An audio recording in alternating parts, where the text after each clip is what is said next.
On my way to a medical facility, I got a call yesterday from the client about a building that I looked at 2 years ago, and he called me and said, I got the funding to do this building. I'm ready to take it out to bid.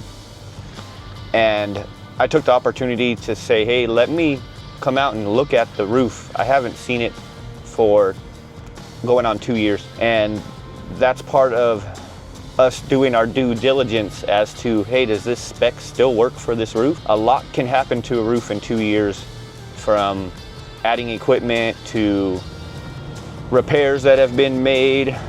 Biggest thing would be, did they put silicone on the roof? Is my recover spec still gonna work for this? Due diligence is very important in roofing, especially when it comes to stuff that you haven't seen in a year, 2 years. We're always looking out for the customer. So I'm not gonna say, oh yeah, just take it out to bid. I wanna come look at it and make sure what I had spec'd on it 2 years ago is still gonna work.